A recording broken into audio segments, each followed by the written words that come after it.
Hey YouTube, it's Matt with Olympus Reptiles, and it's time for another clutch update. We are going to be, and I don't know what order these are getting posted in because we're trying to do this a whole new way, so bear with me, but they're all coming out. Hopefully, and if I miss one, we'll try to redo it. This is going to be clutch 19, and as is standard, I'm going to show you the parents first. One I may not be able to show you. One is kind of a cranky bitch after she lays her eggs, and no, you're doing okay today, aren't you, girl? You're doing somewhat okay. I ain't gonna get her out too long, but just whoo, because she gets angry and slams her head around and stuff. But just a basic champagne, no, nothing else too crazy there. The other one is going to be our original Blitz male, right here. He's not cranky. I can just throw him on the table. And Caleb can try to keep him there. Whoa, did I touch your nose? I'm sorry, buddy. I'll show you something else cool. So I paired these up a long time ago. It was really weird because their champagne is not anything but a champagne. We got some things like this. You're gonna look at this. Say, some of you are gonna say I've heard this story. I don't give a shit. I get it. So we want to share this story with you anyway because I think it's important and what we're talking about. So this is what came out. We got two of them. We kept both of them. Have paired them for breeding purposes. We'll update that clutch soon. This one is one that's never laid eggs. She just hasn't. But the other one has laid 2 years for me. This one just kind of just sucks at it. I don't know why. But they're this weird pastel snake. Here, hold that really quick. I'll trade you. That has held their colors pretty well. I'll give you an example. And it has a very wonky pattern. When they first hatched out, we thought maybe we're just playing with another line of pastel. I gotta remember how to talk out the camera. I don't have my mic with me. Of course you're in shit. You're not a good representation of what I want to show. You are. So this is a straight up regular pastel. And they're just more orange. That's the main thing we notice. They're more orange. They have a lot better blushing through the back. And the pattern just tends to be closer together on average and more wonky. These also tend to, this one ain't the best example of that, they just kind of flame more. A lot of them do. We've seen a lot of these now from this line. So we don't know what this is exactly. That we had some random pastels we're working with, maybe, but I don't know. Let you be the judge. Look at the side difference. They've actually gotten more different as they've aged. You can really see this almost to me looks like a pastel with something else. Nothing too crazy by itself, you know, and that's why we kind of threw them in a rack and forgot about them, right? You know, just there really wasn't enough there to really be like too excited. And we didn't really compare them to adult pastels as they aged. It was like, oh, they look pretty nice, but kind of left it at that. Then this happened. I guess I should tell you, we bred that same male back to his daughter, which is the other one up here.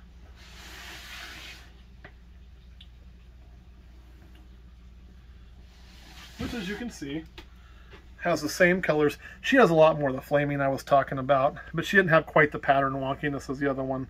But, same bright colors. We started looking at them more close. We noticed they all have broken eye stripes. What I mean by that is the eye stripe never will fully connect on both sides. You can see it's broken there. The other side is also broken on this one, but not all of them have two broken. They'll have some broken ones. She's produced 2 years now. That first year we bred her dad back to her. We did it this year too, proof of concept. That we were trying to breed some pastel stuff to figure out, obviously, or we work with another line of pastel. We would know that if that one would have went. We used a super pastel, so we could have seen some indication of that. So let me show you what happened.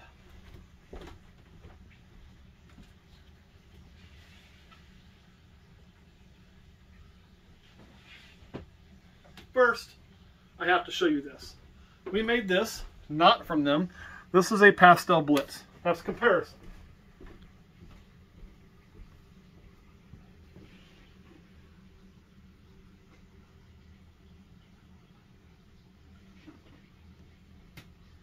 This is smaller, age difference. And granted, this one's, I don't know if it's in blue yet or not. No, it's not in blue. Looks pretty good. Nice looking snake. This is Blitz with this. This is actually a pastel Blitz, 100% het for SK Axanthic. This is what we're calling Hellfire Blitz, and we're hoping that right now we're just kind of calling it Project Hellfire because it's obviously not proven out 100% yet what we're dealing with. But, well,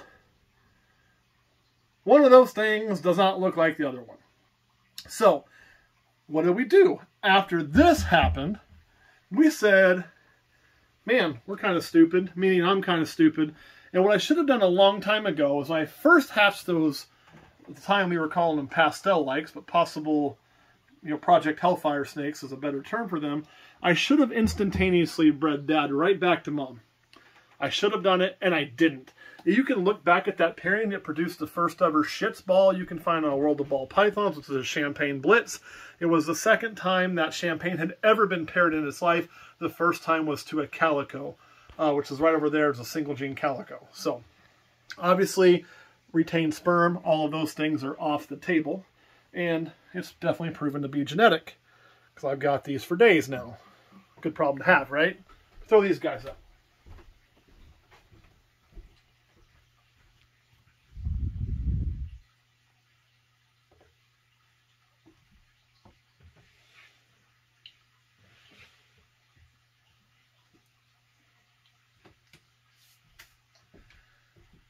So with that, we went back this year and we bred Mom back to Dad to kind of see if we could figure out, one, could we hit more like that? Because if we hit more like that, that would push us to believe we're maybe dealing with something recessive, right? If we didn't hit more like that, then that would push us to believe that either some random new line of pastel or an entirely new gene popped out. You know, so that's kind of what we're playing with. So let's start with our results. We're going to start with 22-1901.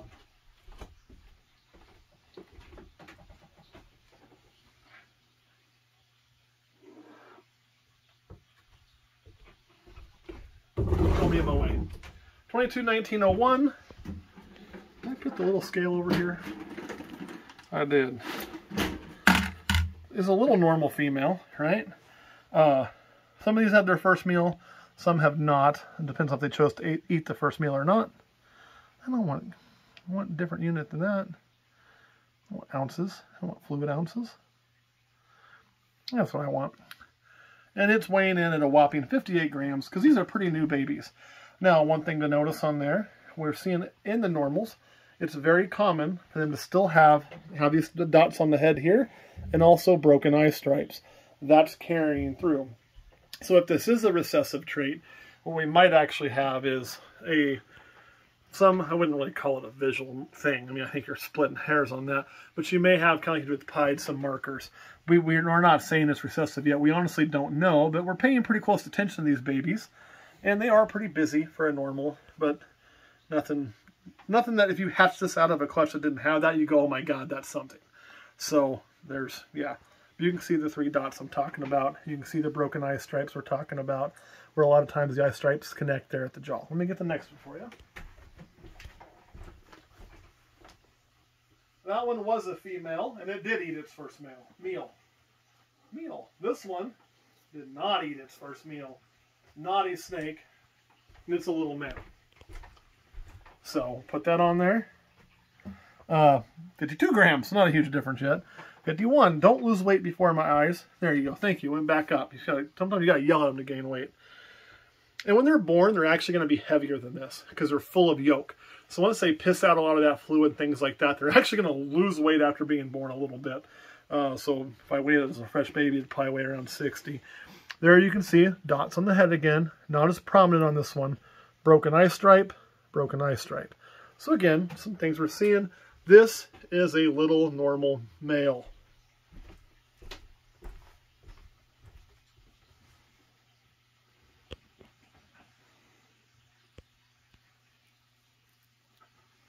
Woof, that one didn't eat either. Typically we leave the food in there for them for several days to try to entice them to eat. it's time to not do that right now with these. It's a little smaller than its siblings, but you know, you got to remember too, she's not a huge snake. She's a good size snake. She dropped 10 eggs, so you're not going to have huge babies on a snake that size with 10 eggs. And you can see one dot on the head, broken eye stripe, broken eye stripe. Some of the same stuff. I don't think this one's pattern's quite as busy, but good flaming. But again, just like a nice normal. So, and I promise that's normal.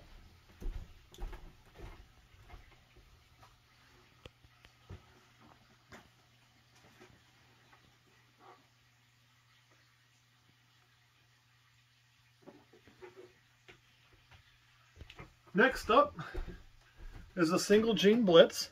This is a female. This one did eat. Now, you can see the Blitz line here is very, very, very, very nice. And we tend to hatch really, really, really nice Blitzes.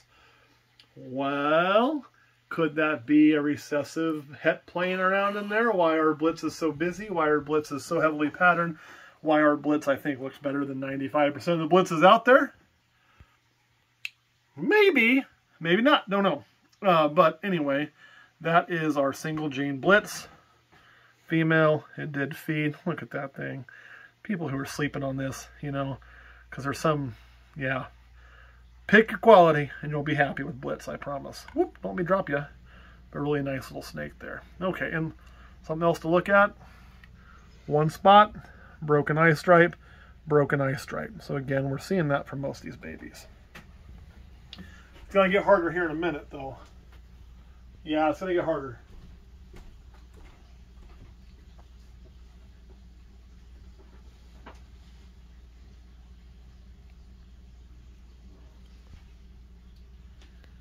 This is what we believe to be a ship's ball, which is a Blitz champagne.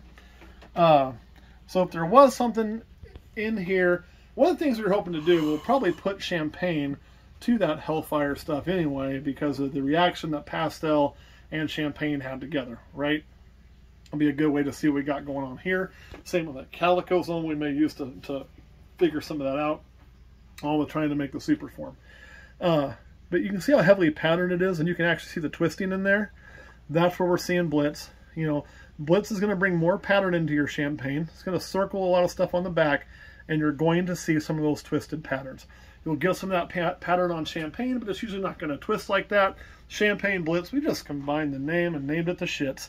So there you go. Nice little cool ball python. You can see all that. I mean, that's an obvious shits. Because champagne is so variable, not all of them are as obvious. This is a little male, by the way.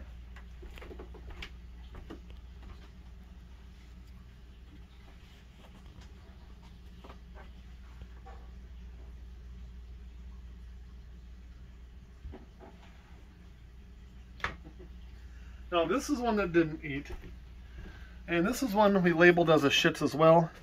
And it's not as heavily patterned, but you can really see the twist right through there, so we, you know, and you can see it in there if you look, especially when it's breathing up. But that's the best indicator. It's definitely twisting through itself, which would be an indication we think Blitz is there. It has this really cool tail on it, where it's getting that light ring. So I don't know what I'd call a ringer, but it was trying, obviously. A very nice bright orange back. Could this be something hiding that hidden gene that doesn't react the same?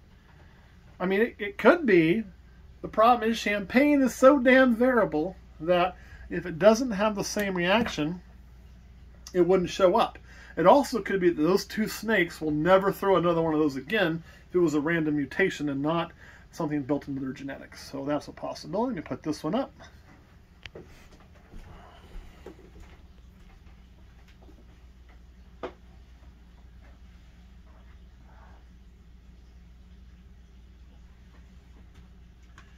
This one here, and all three of these are male, by the way, is probably the nicest of the shits balls. You can just see it's so heavily patterned, almost like an Inchi, but the pattern is different. And you can see it doing a full strong arm there, like raw. I used to be able to do that. Now it just looks like two pieces of undercooked spaghetti whenever I flex. But anyway, there, I mean there, you can just, it's all over that thing, right? So that's a really nice, that's probably the nicest shits ball I've ever made. Is what it is. It's male. So I'm going to get rid of that thing. Come on, little one.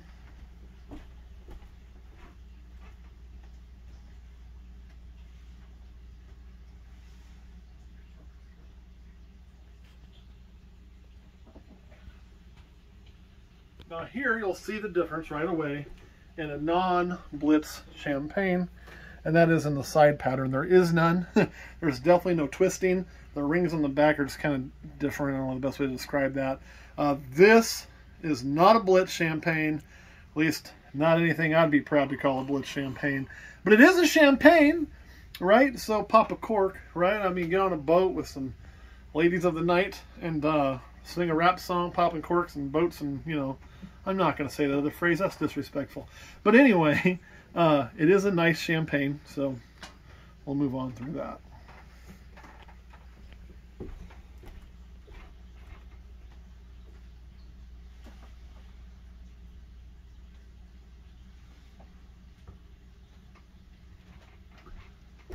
Here is another nice champagne. These are all females. We hit 3 Champagne Blitz males. We're going to finish on females. Anything in here in the 40s, this one didn't need either. But it's nice looking again. You can see there's very little to no side pattern there. But you can see how it's not twisting. It's almost just a circle. Same there. There's nothing there that indicate to me that this is Blitz. And again, if it is, it's not what I would be, something I would be using to pass on the gene. So, but it's nice champagne. It's champagne. We go to the next one. And last one.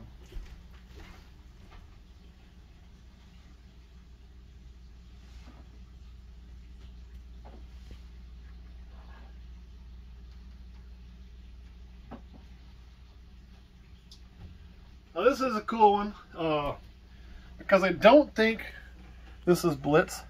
Now this is one that could be confusing to you if you were getting into Champagne Blitz and you're looking for more pattern, because you look down this thing's back, it's very heavily patterned all through there.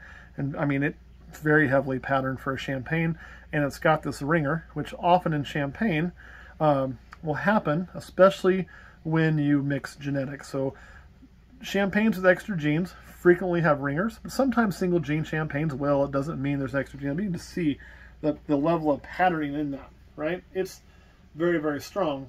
But notice none of it's in the side. It's all just down the back. You're not getting that twist. Not a Blitz. This is either straight champagne, or if any of them was actually hiding the other gene, I would say it would be here. The problem is I would expect the color to be brighter, or I would expect it to kind of digital camo like the Champagne Pastel does. I'm not seeing that. The things I'm seeing that would indicate a different gene is a more heavily patterned and the ringer on the tail. The problem is neither one of those alone, when you work with champagne, would be enough for me to say, oh, this new thing I'm working with is here. I don't see that, because I would expect it to look different. So we're going to call that straight champagne, because that's what we think it is. I think it's just a really cool, funky champagne. Really cool, funky. But there's a chance this may not leave here. We may set on it. We'll have to set on it for another shed, see what happens. Because I can tell you, those babies on the Hellfire stuff, they get kind of better as they age. I was going through some old pictures, and when I compared them early on, they were not nearly as different from the Pastel Blitz as they are now that they're all getting some size.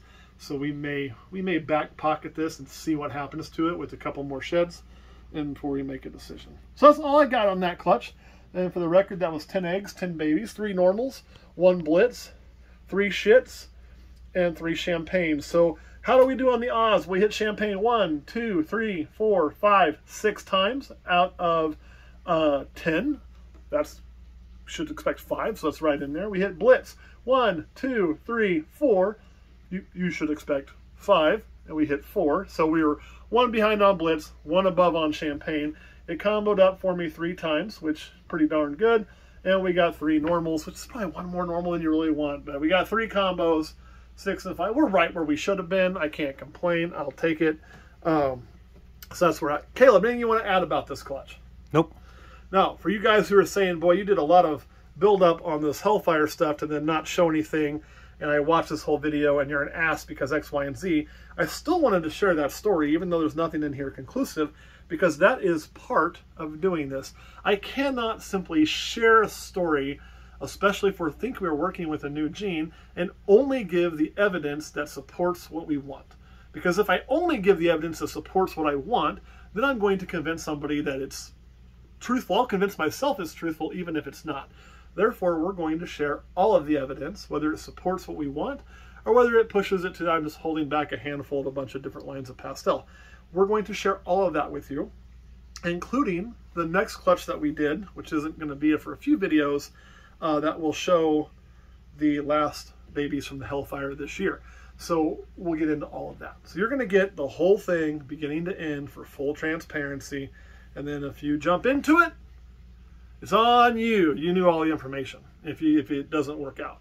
If you don't jump into it and it does work out, that's also on you because you knew all the information, right? So that's kind of where we're going. Anything else you want to add before we get off here, Caleb? Nope. All right, guys, thanks for watching. We'll catch you next time.